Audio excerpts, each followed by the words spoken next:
maalin maalmaha kamida salaadii subax ayaa la gaadhay sunnaha nabigu sallallahu alayhi wasallam aqaladiisu ku soo tukani jiray inako maanta salaada farad iyo sunnaba waxaan la imanay maaragtaan waa masaajidii aqaladani nasiib maxaan u yeelay salaada sunnada salaad sunna ah oo qofku tukada buu nabigu xadiis ku yiri salaadu qofku aqalkiisa ku tukanaya ayaa ugu fadli badan illa salaada faradka mooyaane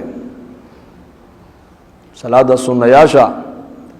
sunnaha ugu fadli badan waa sunnaha lagu tukado xaafadaha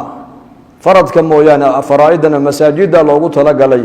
sunnadana waxa fadli badan sunnaha aqalka lagu tukanayo si aqalkii uu noqdo aqal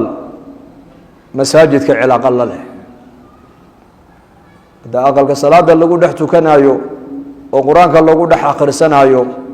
oo dadka aqalka jooga mar walba ilaahay ay aqalka ku dhex xasuusanayaan oo aakhirada ay aqalkooga ku dhex hadal haynayaan aqalkaasi wuxuu noqonayaa kal masjid laakiin aqaladii haddii aanan ilaahay lagu dhex xusaynin salaadna aan lagu dhex tukanaynin diinna aan lagu baranaynin waxau noqonayaa aqalkaasi qabri banaanka dul yaaluu noqonayaa laa tajcaluu buyuutakum maqaabira aqaladiina qabuuraha ka dhigina buu nabigu yihi sal allahu alayh wasalam imaam atirmidi raxmatullaahi calayhi wuxuu yihi aqalka haddaanan salaad lagu dhex tukanaynin salaadee laga wadaa markaa haweenkuna farad iyo sunnaba inay aqalada ku tukadaan baa u fadli badan raggana faraa'idana inay masaajida ku gutaan sunnaha ay tukanayaanna sunnaha ugu fadli badan buu nabigu yihi waa kay aqalka dhexdiisa maaragtaan ay la tagayaan aqalka kusoo tukanayaan haddaan aqalka salaadba lagu dhex tukanaynin qur-aanna lagu dhex akhrisanaynin diinna aan lagu dhex baranaynin ilaahay tabaaraka wa tacaalana aan lagu dhex xasuusanaynin aqalkaasi wuxuu yihi imaamkaasi waa qabri banaanka dusheeda ka dhisan dadka ku dhex jirana waa dad dhintay la mid yihiin buu yidhi meesha laga dhintaa laga noolaada maaha jirkan dhimashadu runtu waa ta qalbiga weeyaan qalbiga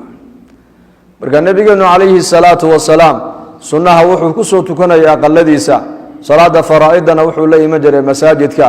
dadna bilaal baa nabiga u tago ku yiri yaa rasuul allah salaadii baa taagan oo jamci way ku sugayaan markaa buu nabigu soo kacay calayhi salaatu wasalaam isagoo indhihiisa ay lilmadu ka daadanayso meeshuu nabigu ku sujuudayana ay ilintu ay qoysay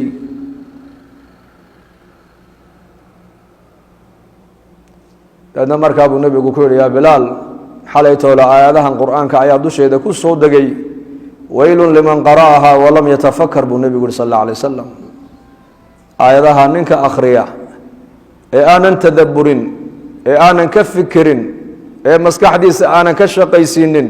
uu hoogay buu nabigu uuna khasaaray qofkaasi awakhir suuratu ala imran samahayn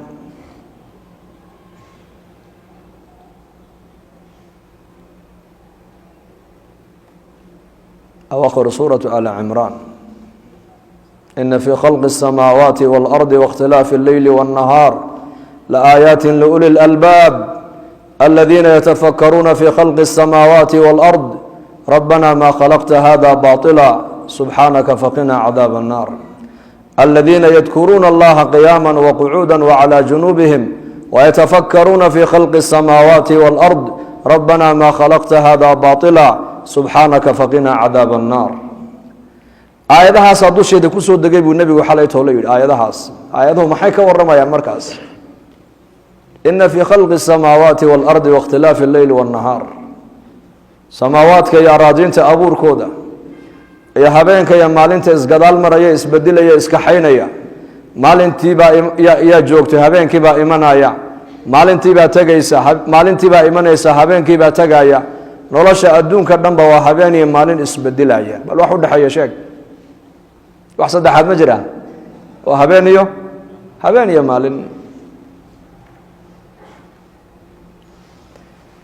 hadday habeentaas aad u noolaan lahaydna nebi maxamed baa kuu jideeyey sal allahu alayh wasalam hadday maalin ay tahayna saad maalintaa u gudan lahayd aada noloshaada u gudan lahayd nebi maxamed baa kuu jideeyey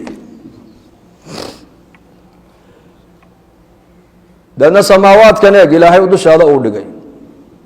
oo dhulka eeg oo khalqiga samaawaadka lagu dhex abuuray fiiri dadna ilaahay xasuuso yadkuruuna allaha qiyaaman wa qucuudan ilaahay bay xusayaan iyaka oo taagan iyaka oo fadhiya iyaka oo jiifa oo maxay leeyihiin rabbanaa maa khalaqta hada baطila ilaahu cirkan iyo dhulkan iyo khalqigan dheeldheel umaad abuuran bay leeyihiin subxaanaka ilaahu xumaan adaa ka hufan nuqsaan adiga ayaa ka hufan ee faqinaa cadaaba annaar ilaahu cadaabka naarta naga dheeray oo naga badbaadi bay ku ducaysanayaan 24 saacadood ee ku soo maraysa bal saacad walba hal saaco saacadiiba hal mar ilaahayna xasuuso aakhiradana xasuuso waad noolaan meeshaad ka noolaanaysid qalbiga noqona ogow meesha dadku ay ka dhintaan ama ay ka noolaadeen waa qalbiga marka natadabbar waa inaan ilaahay xasuusanaa mar walba afalaa yatadabbaruuna alqur'aana am calaa quluubin aqfaaluha qur-aanka maysan fiirinayn baa ilaahay leeyahay mise qulubtooda ayaa qafilan oo qur-aanku muxuu ka warramayaa naba-u maa qablakum buu ka warramayaa waxalli wixii inaga horreeyey nebi aadan abuurkiisii ilaa joogadaada maanta adduunyada wixii dhacay buu qur-aanku ka warramayaa waalkhabaru maa bacdakum waxalli waxa adduunka inaga dambeeya dabadeed gadaasheenna iman doona ayuu qur-aanku ka warramayaa waalxukmu maa baynakum ininka dhexdiina buu nebigu leeyahay waxay aad xukun aad dhexdiinna uga baahnaydeen hadday tahay xaqa walaalka aad ku lahayd hadday tahay xaqa jaarkaaga aad ku lahayd hadday tahay xaqa aabbahaa kugu lahaa hadday tahay adigu xaqa waalidka aad ku lahayd hadday tahay mas-uulka raciyadda xaqa ay ku lahayd hadday tahay raciyaddu mas-uulka xaqa uu ku lahaa qur-aankaa waxaasoo dhan ba ka warramaya huwa alfaslu laysa bilhazli waa fasl waa xukum ilaahay xaggiisa ka yimid kaftan qur-aanku iyo dheeldheel ma galo akhriskiisii waa cibaado eegiddiisii waa cibaado ku dhaqankiisii waa cibaado barashadiisii waa cibaado bariddiisii waa cibaado fidintiisii waa cibaado xukunkiisii waa cibaado man camila bihi ujr ninka qur-aanka ku camal fala ajar baa ilaahay uga qoraya waman xakama bihi cadal ninka qur-aanka ummad ku xakumana uu cadaalad falay waman dacaa ilayhi hudiya ilaa siraatin mustaqiim waman qaala bihi sadaq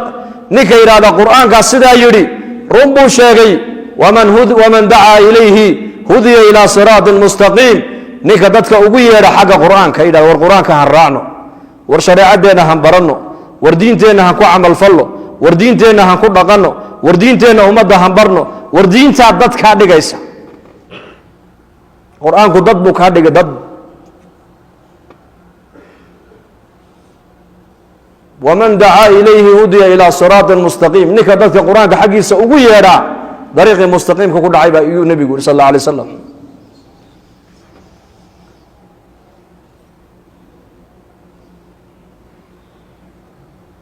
marka qur-aankaa ilaahayna siiyey ummaddii qur-aanka ilaahay naga dhigay innaka